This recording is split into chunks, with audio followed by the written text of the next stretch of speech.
কিছুদিন আগেই আমরা একটা রোড ট্রিপ থেকে ফিরলাম, আর সত্যি বলতে জায়গাটা আমাদেরকে যতটা মুগ্ধ করেছে অতটা আমরা এক্সপেক্টই করিনি।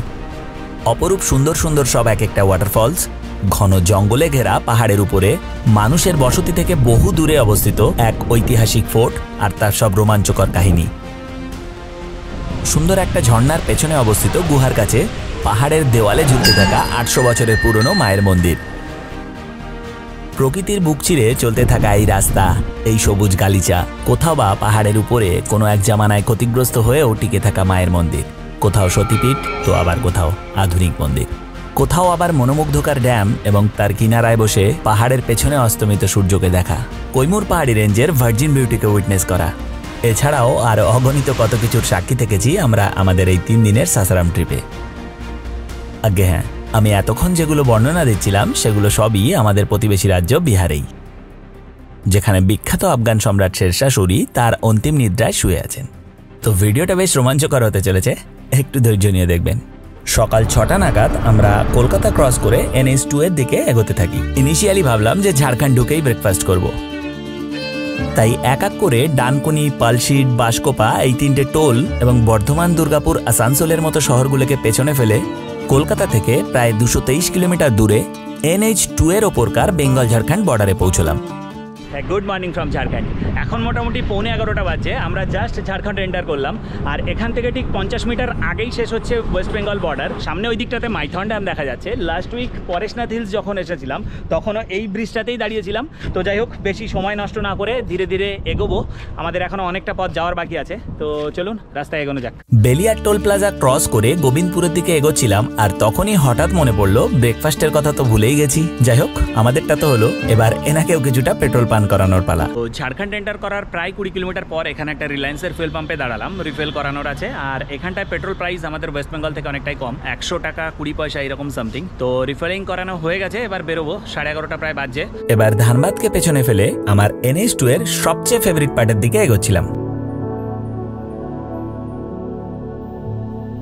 রাজগঞ্জ থেকে শুরু হয়ে ইসরি ডুমরি পর্যন্ত এই তোপচাচি, নিমিয়াঘাট এইসব জায়গাগুলোতে NH2R এর আশপাশের দৃশ্য এতটাই সুন্দর। বিশেষ করে এখানে আপনি NH2 এর পাশেই ঝাড়খণ্ডের সবচেয়ে উঁচু পাহাড় পরেশনাথ হিলস হাইওয়ে থেকেই খুব ভালোভাবে দেখতে পাবেন। আর যদি আরো ভালোভাবে দেখতে চান তো উপরের ওই আই বাটনে লিঙ্ক দেওয়া আছে। দাঁড়ান, এখন নয়, এই ভিডিওটা পুরো দেখার পর। यहाँ पे बहुत सारे ऐसे दुकानें हैं, मैंने पहले भी देखे। यहाँ करीबन 40 से 50 दुकान है। हाँ वही है, ये सिर्फ मतलब सजावट के लिए ही है ये। सजावट के लिए है। हाँ, बाहर नहीं मिलेगा। इसका नाम है छुपा रुस्तम। अच्छा, इनको हम लोग छुपा रुस्तम कहते हैं, पर इसका ओरिजिनल नाम है गुप्ती। अच्छा अच्छा अच्छा अच्छा। लोकेशन है तोपचाची। हाँ, तोपचाची तो थोड़ा पीछे है। यहाँ हो गया चलकरी मोड़। अच्छा, चलकरी मोड़।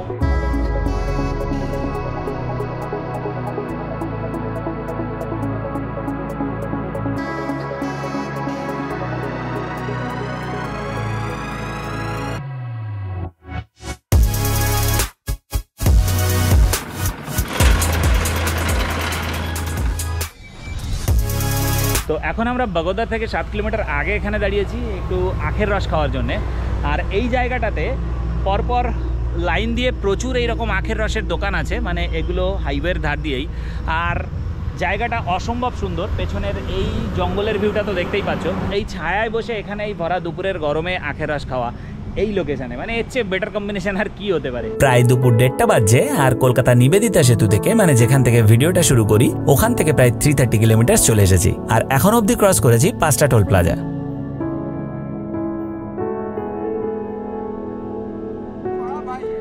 আচ্ছা আচ্ছা আচ্ছা আচ্ছা।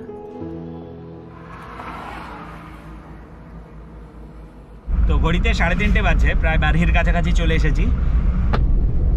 বারহি শহরটাকে পেছনে ফেলতেই এই আসতে চলেছে আমাদের আজকের 6ষ্ঠ টোল প্লাজা। প্রায় 4:15 বাজছে, আর এখন চম্পারণে পৌঁছেছি।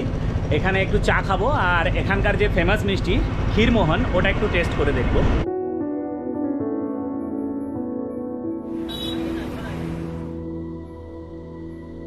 চৌপারণে রাস্তার ধারেই এরকম অনেকগুলোই একের পর এক ক্ষীরমোহনের দোকান আছে। হ্যাঁ, অতটাও আহামরি কিছু না হলেও ট্রাই করা যেতেই পারে। এখন আমরা চম্পারণ জঙ্গলের মধ্যে দিয়ে যাচ্ছি। আর রাস্তা এখন ভালোই, মানে চম্পারণ বাজারের পর থেকে রাস্তা পুরোপুরি ভালো হয়ে গেছে। আর সাসারাম অবধি রাস্তা ভালোই পাবো। বাগোদারের পর থেকে চম্পারণ অবধি এই 60-62 কিলোমিটার রাস্তা খুবই খারাপ ছিল, মানে মাঝে মাঝেই ডাইভারশন। আর ছোট ছোট শহরগুলোতে ওভারব্রিজের কাজ হওয়ার দরুন রাস্তা পুরো খুঁড়ে রাখা হয়েছে, আর সেই সব জায়গাগুলো ক্রস করতে বেশ সময় লেগেছে।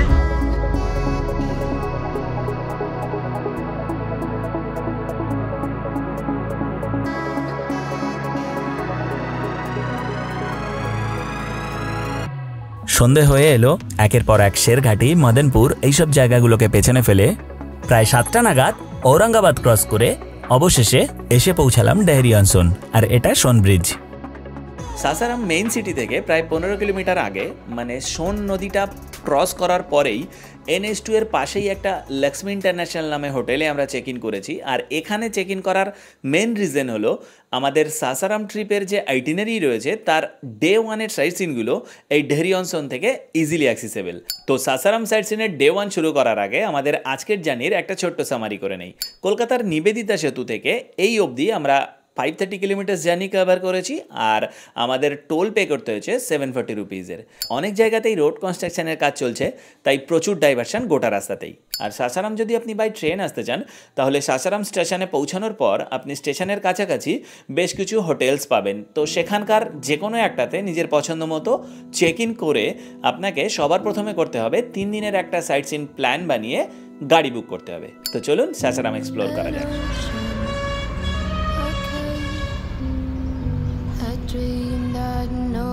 হ্যাঁ, গুড মর্নিং। প্রায় সকাল 8টা বাজে আমরা বেরিয়ে পড়েছি আমাদের সাসারাম সাইট সিনের প্রথম দিনের প্রথম গন্তব্যের দিকে, যেটা হলো মা তুতলা ভবানী মন্দির অ্যান্ড ওয়াটারফল।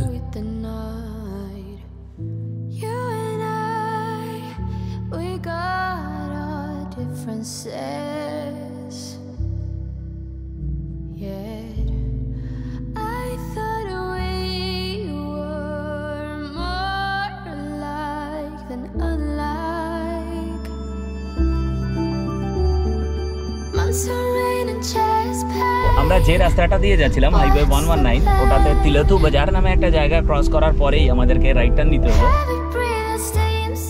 এখান থেকে এখনো পৌঁছাতে 8.1 কিলোমিটার বাকি আছে। এখানে কিন্তু প্রায় প্রত্যেকের বাড়িতেই আমরা এই মহিষ আর ট্রাক্টর দেখলাম, আর সাথে এই সবুজের গালিচা দেখে এটা পরিষ্কার বোঝা যাচ্ছে যে জায়গাটা কৃষি নির্ভর।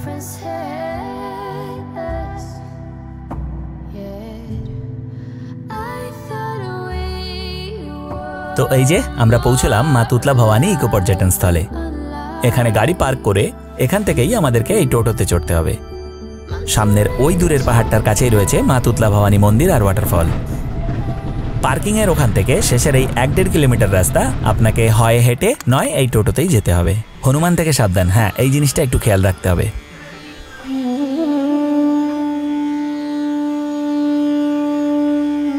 जगदम्बा है 1158 ईसा पूर्व से पूजा चालू है। अच्छा अच्छा। खरवार वंश के राजा जो थे धवल प्रताप जी, वही यहाँ माता के प्राण प्रतिष्ठा डाले। वो सपने दी थी कि मैं यहाँ विराजमान हूँ। वो आए अपने पुत्र और पुत्री के साथ, पंडित जी के साथ, भाई के साथ, वो सबके प्राण प्रतिष्ठा डाले। उसी दिन से पूजा उसी समय से पूजा चालू है। और यहाँ बंदरों का मेला लगता है। बंदर जो है अपने आप मेला लगा देते हैं, छीन छोड़ करेंगे। अच्छा। इतना प्रेम ले करेंगे ना कि जिनको हंसने का मन भी नहीं है, हाँ, वो भी हंसता है। अच्छा। जिनके मन में गलत भाव से आएगा यहाँ पे, हाँ, उसके भैरवी देवी के भंवरा के समझते हैं, हाँ, हाँ, भैरवी देवी का आगमन होता है, हाँ, और उसको मार के बेहोश कर देता है। अच्छा। जब तक वो बेहोश नहीं होता तब तक भैरवी देवी छोड़ती नहीं है। अच्छा अच्छा। जब मान के चले कुछ कम गंदा लैंग्वेज रहेगा तो बंदर काट देगा हमारे। अच्छा अच्छा अच्छा। यहाँ निर्णय तुरंत होता है, गलती नहीं, प्रेम से आइए, हाँ, और सदा विश्वास लाइए, हाँ, और भक्त पर भगवान पर भरोसा करना बहुत जरूरी है। अच्छा। कहा गया है कि महिषासुर के नगरी में जो बहुत अत्याचार हुआ, जहाँ दुर्गा रूप वहीं तुतला भवानी धाम है। ये तुतलेश्वरी है, ये तुतराही फाल है। छोड़ के 1.5 किलोमीटर अंदर पहाड़ के अंदर में आप घुसे हैं, तब माँ जगतजननी जगदम्बा अष्टभुजा वाली के दर्शन हुआ।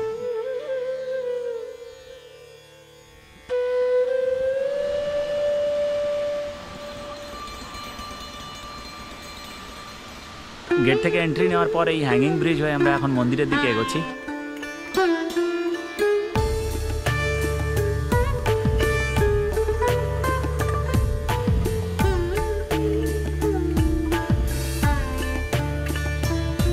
তো মন্দিরের প্রায় কাছাকাছি আমরা চলে এসেছি। ওই যে ভেতরে বিরাজমান মা তুতলা ভবানী। আর এই যে ওয়াটারফলটা দেখা যাচ্ছে, এর জল এখন যথেষ্ট কম, কিন্তু একটু বৃষ্টি হলেই এটা আবার ভয়ঙ্কর রূপ নেয়। তো ব্রিজ ছেড়ে নিচের এই পাথরের উপর দিয়ে কেন লাফাতে লাফাতে যাচ্ছি, তাই তো? কারণ ফেরার সময় ব্রিজ বন্ধ ছিল, মেইনটেনেন্স ওয়ার্ক চলছিল। তো এবার আমাদের পরবর্তী গন্তব্যের দিকে এগোনোর পালা, যেটা হলো রোহতাসগড় ফোর্ট। যারা সাসারাম ট্রিপ করেন তাদের অনেকেই এই রোহতাসগড় ফোর্টটাকে স্কিপ করে দেন। তার প্রধান কারণ, এখানে পৌঁছানোর রাস্তাটা খুবই কঠিন। মনে করুন সাসারাম থেকে মা তুতলা ভবানী অবধি আমরা 30 কিলোমিটার এসেছি, আর এখান থেকে আমাদের আরও 25 কিলোমিটার রাস্তা অতিক্রম করে পৌঁছাতে হবে আকবরপুর। আর ওই আকবরপুরের পর থেকেই শুরু হবে রোহতাসগড় ফোর্টে পৌঁছানোর রাস্তা, যেটা প্রায় ওখান থেকে 35 কিলোমিটার্সের মতো। আর ওই রাস্তাটাকে কিলোমিটারের হিসাবে বিচার করা যাবে না, কারণ প্রায় প্রথমের 10 কিলোমিটার ঘন জঙ্গলের মধ্যে দিয়ে মাটির রাস্তা হয়ে আপনাকে পৌঁছাতে হবে একটা পাহাড়ের নিচে অবধি। তারপরে ভাঙাচুরো বোল্ডারের রাস্তা হয়ে ওই পাহাড়ের টপে পৌঁছাতে হবে। আর পাহাড়ের টপে পৌঁছানোর পর পাহাড়ের উপর দিয়েই আরও প্রায় 20 থেকে 22 কিলোমিটার জঙ্গলের মধ্যে দিয়ে এক প্রান্ত থেকে অপর প্রান্তে যেতে হবে রোহতাসগড় ফোর্ট পৌঁছানোর জন্য। আর এটা মোটেও অতটা সহজ ছিল না, যদিও আমরা মেন্টালি প্রিপেয়ার ছিলাম। আসলে অনেক দিন থেকেই এই রোহতাসগড় ফোর্টের ব্যাপারে অনেক কিছুই শুনে আসছি, তো এতটা কাছে এসে এটা না দেখে চলে যাব এটা ঠিক মেনে নিতে পারছিলাম না আর কি। ইনিশিয়ালি একটা জিনিসই আমাদের এগেনস্টে ছিল, সেটা হলো সময়, কারণ অলরেডি আমরা অনেকটা সময় কাটিয়ে ফেলেছি আর রোহতাসগড় ফোর্টে যাওয়ার জন্য আরও আর্লি বেরোনোটা ঠিকঠাক ছিল। তো যাই হোক, আমরা এগোনোর সিদ্ধান্ত নেই, আর সিদ্ধান্তটা ঠিক ছিল কি ভুল সেটা ক্রমশই জানা যাবে। তো চলুন এগোনো যাক রোহতাসগড় ফোর্টের দিকে। মা তুতলা ভবানী মন্দিরের ওখান থেকে বেরিয়ে আবার NH 119 ধরে আমরা যখন আকবরপুর পৌঁছলাম তখন প্রায় দুপুর 12টা বাজছিল।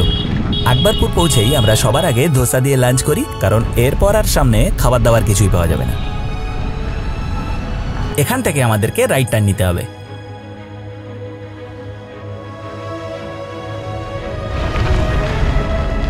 ঘন জঙ্গলের মধ্যে দিয়ে যাচ্ছি আর পুরো অফ রোডের ফিল। ওখানে কয়েকজনের সাথে কথা হচ্ছিল, ওনারা বলছিলেন যে এত ছোট গাড়ি যাবে না, কারণ রাস্তা অনেক খারাপ আছে সামনে। আমরা একটা ট্রাই নিচ্ছি, জানি না যেতে পারবো কিনা, দেখি মানে চেষ্টা করে কত দূর যেতে পারি, কারণ এত দূর থেকে এসছি, যদি পৌঁছানো যায় ভালো লাগবে। আর যদি কোনো মুহূর্তে মনে হয় যে না পসিবল হচ্ছে না, তো সেখান থেকে ইউটার্ন নিয়ে নেব। সামনে বেশ ডিপ জল, এই জলটাকে আমাদেরকে ক্রস করতে হবে। এতক্ষণ সমতল দিয়ে আসছিলাম আর এইবার পাহাড় চড়া শুরু হয়ে গেছে। রাস্তা এবারে মানে একেবারেই পুরো পাথরের বোল্ডারের।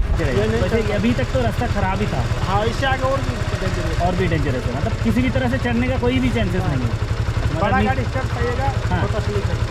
এখনই একটা বাইকওয়ালা দাদার সাথে দেখা হলো, তো উনি বললেন এখান থেকে আগে যাওয়া আরও ইম্পসিবল হয়ে যাবে, কারণ আগে রাস্তা আরোই খারাপ। ট্রাই করতে থাকছি।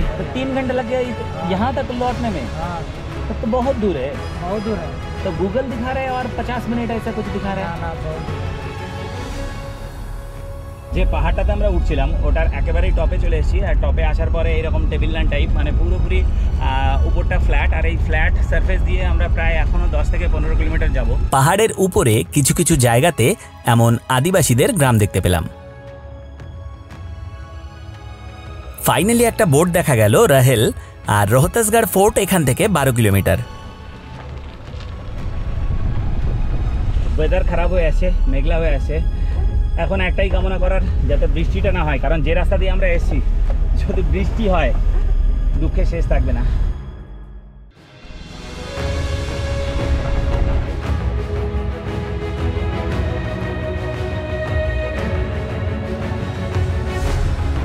ফোর্টের যে প্রথম এন্ট্রান্স সেখানটাতে পৌঁছে গেছি। এখান থেকে মেন ফোর্ট এখনও 7 থেকে 8 কিলোমিটার দেখাচ্ছে গুগল। আর এখানটা একটা অদ্ভুত ফিল, মানে পুরো গুজবাম্পস দিচ্ছে। আশপাশটা পুরো জঙ্গল ভরা, আর তার মধ্যে এই পাহাড়ের উপরটাতে এইরকম মানে একটা অদ্ভুত পরিবেশ, সিরিয়াসলি। তো অবশেষে আমরা পৌঁছেই গেলাম রোহতাসগড় ফোর্ট। আকবরপুরের পর থেকে, মানে যেখান থেকে জঙ্গলের রাস্তা শুরু হয়েছিল, ওখান থেকে এই ফোর্ট অব্দি পৌঁছাতে প্রায় 3 ঘন্টা সময় লাগলো।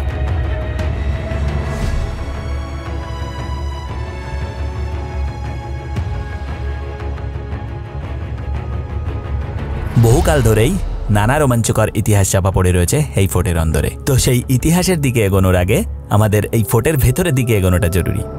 চলুন। তো তো ফাইনালি আমরা রোহতাসগড় ফোর্টের ভিতর ঢুকলাম। এই যে পেছনে এটাই হলো মেন গেট, এই দরজাটা দিয়েই জাস্ট আমরা এক্ষুনি এন্ট্রি নিয়েছি। এখন প্রায় 3:45 বাজে আর আশপাশটা মানে পুরোপুরি নিস্তব্ধ, আর কেউ নেই আমরা ছাড়া। তো দেখি সামনে এগোই।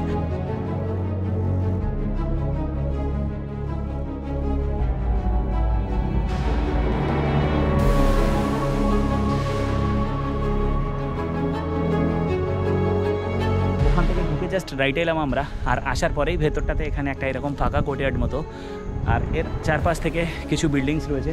ওইদিকে যেমন পেছনটাতে দেখা যাচ্ছে, আর ওই পেছন দিকটাতে একটা বেশ বড় বিল্ডিং, যেটা হলো রাজা মানসিং এর মহল। কিছু ঐতিহাসিকের মতে সোলার বংশের রাজা হরিশ্চন্দ্র এই ফোর্টটা নির্মাণ করেছিলেন, আর তার ছেলে রোহিতাশের নাম অনুসারে এই ফোর্টের নামকরণ হয় রোহতাসগড় কিলা। কিছু ইনস্ক্রিপশন থেকে এটাও জানতে পারা যায় যে প্রায় 1223 খ্রিস্টাব্দের কাছাকাছি খায়রাওয়ালা বংশের রাজা শ্রী প্রতাপ এই ফোর্টটা দখল করেন। আর ওই খায়রাওয়ালা বংশের রাজারাই এখানে পৌঁছানোর রাস্তা এবং এখানকার 4টি গেটও তৈরি করেন। এরপর 1539 খ্রিস্টাব্দে আফগান সম্রাট শেরশাহ সূরি এই ফোর্টটা দখল করেন, আর ওনার সময়তেই হাইবাত খানের দ্বারাই এই জামে মসজিদটি বানানো হয়। 1558 খ্রিস্টাব্দের পর মুঘল সম্রাট আকবরের জেনারেল রাজা মান সিং এই ফোর্টটাকে নিজের হেডকোয়ার্টার বানিয়েছিলেন। উনি এই ফোর্টটার কিছু ইমপ্রুভমেন্টসও করেন এবং নিজের জন্য একটা মহলও বানান। রাজা মান সিং এর মৃত্যুর পর স্বাভাবিকভাবেই এই ফোর্টটা মুঘলদের অধীনেই থেকে যায়। পরে এই ফোর্টটা ইংরেজদের দখলেও আসে যখন বাংলার নবাব মীর কাসিম এই ফোর্টটাতে আশ্রয় নেন, আর ওনাকে পরাস্ত করতে ব্রিটিশরা ওখানে গিয়ে পৌঁছান। ইংরেজরা এই ফোর্টটার প্রচুর ক্ষতি করে, বিভিন্ন জায়গায় ভাঙচুরও চালায়। তারপর থেকেই ফোর্টটা পরিত্যক্ত অবস্থায় থাকে এবং কিছু বছর আগে অবধিও এখানে পৌঁছানো অসম্ভব ছিল এখানকার নাক্সালাইট অ্যাক্টিভিটিসের কারণে। ঘন জঙ্গলে ঘেরা টেবিল টপ পাহাড়ের উপরে অবস্থিত হওয়ার কারণে ফোর্টটা বেশ সুরক্ষিতই ছিল। তা সত্ত্বেও আলাদা আলাদা সময়ে এই ফোর্টটার বহু হাতবদল হয় এবং অগুন্তি মৃত্যুও ঘটে। তো স্বাভাবিকভাবেই এই ফোর্টটার সাথে কিছু প্যারানর্মাল অ্যাক্টিভিটিসের গল্পও জুড়ে যায়। আজ থেকে প্রায় 200 বছর আগে একজন ফ্রান্সিস ঐতিহাসিক বুকানান এই ফোর্টটাকে ভিজিট করেন এবং তিনি তার এই ফোর্ট সম্পর্কিত লেখাতে এখানকার প্যারানর্মাল অ্যাক্টিভিটিসের কথাও উল্লেখ করেন। যাক, ওসব গল্প ছাড়ি, এখন আমাদের নিজেদের গল্পে ফেরা যাক। আমরা এখন দাঁড়িয়ে আছি রাজা মানসিং এর বানানো বিল্ডিংটাতে, আর এইখানটাতে এখনই একটা আশ্চর্যের কথা বলি, মানে এই যে পেছনের এই সিঁড়িটা দিয়ে আমরা এখনই নেমেছি, আর আমি নামার ঠিক আগেই ইমরান নেমেছে ভেতরটাতে। আমি নেমেই শুনলাম ইমরান আমাকে ডাকছে, আর ওর আওয়াজটা আমি শুনতে পাচ্ছিলাম এই দিক থেকে, মানে আমার ডান দিক থেকে, বাট অ্যাকচুয়ালি ও দাঁড়িয়েছিল এই দিকটাতে, মানে আমার পেছনে ওই যে বাদিকে ও এখন যেখানটাতে দাঁড়িয়ে আছে। মানে সেই আমলে কি টেকনোলজিতে এই জিনিসগুলো বানানো হয়েছে ভাবতেই অবাক লাগছে। ঘড়িতে প্রায় 5টা বাজছিল আর মাথার মধ্যে ঘুরছিল যে এবার আমাদের এখান থেকে বেরোনো উচিত, কারণ ওই ভাঙাচোরা জঙ্গলের পথ দিয়ে আমাদের নিচে পৌঁছাতে প্রায় এখনো 3 ঘন্টা সময় লাগবে। আর আমরা যদি তক্ষুনিও বেরোতাম তবুও কিছুক্ষণে অন্ধকার হয়েই যাবে, কিন্তু মন বলছিল যে এখানে আরো কিছুক্ষণ থেকে যাই। যাই হোক, মোটামুটি তখনই আমরা ওখান থেকে বেরোনোর ডিসিশন নেই। আমরা ঠিক বেরোতে যাব সেই মুহূর্তে দেখলাম হঠাৎই 3টে গাড়ি করে একটা ফ্যামিলি এলো। ওনারা প্রায় 16-17 জন ছিলেন, আর আকবরপুর থেকে এসেছেন, মানে দুপুরের পরে ওনারা বেরিয়েছেন এবং ওই 5টার পরে নাগাদ ঢুকলেন জাস্ট। তো ওনাদের সাথে যখন আমার ইন্টারাকশান হলো, ওনারা বললেন যে আমাদেরকে তখন না বেরোতে, মানে অ্যাকচুয়ালি ওনারা যেটা বলতে চাইলেন সেটা হলো যে আমরা যদি তখনই বেরোই তো এমনি কিছু বাদে সন্ধে হয়েই আসবে, তো একা না বেরিয়ে কিছুক্ষণ ওয়েট করে যদি ওনাদের সাথে ফিরি তো সেটা বেটার হয়। আর এই কথা শুনে আমরা এতটাই আনন্দ পেলাম, কারণ আমরা মনে মনে চাইছিলাম যে আরও কিছুটা সময় ফোর্টে কাটাতে, আর এভাবে তার একটা উপায় হয়ে গেল। মানে সিরিয়াসলি এটা সত্যি ভালো লাগার বিষয় ছিল।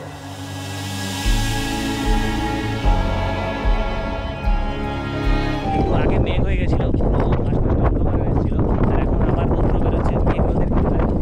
সন্ধে হওয়ার আগের এই সময়টা, মানে দিন আর রাতের যে ট্রানজিশন মোমেন্ট, সেটা এই ফোর্টের টপে বসে উইটনেস করা একটা আলাদাই অভিজ্ঞতা ছিল। পশ্চিম দিকে সূর্য ডুবে গেছিল আর উত্তরে ছিল ঘন মেঘের চাদর। পূর্বে সোন নদীর দিক থেকে আসতে থাকা প্রবল হাওয়া। ফোর্টের একেবারে সবচেয়ে উঁচু অংশে বসে এই সবের মধ্যে ডুবে থাকা আমরা 3 জন। একরাশ ভালো লাগা নিয়ে এবার রোহতাস ফোর্টকে বিদায় জানানোর সময় হলো। নিচ থেকে ওনারা ডাকছিলেন এবার আমাদের বেরোতে হবে।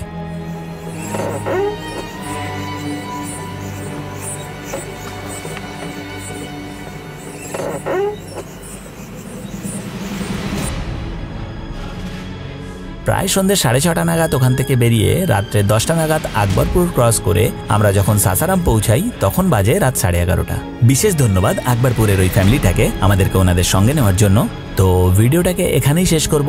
ভিডিও কেমন লাগলো কমেন্ট করে জানাতে পারেন, আর যদি ভালো লেগে থাকে তাহলে কি করতে হবে আপনারা জানেনই। তো দেখা হচ্ছে খুব শিগগিরই পরের এপিসোডটাতে। বাই।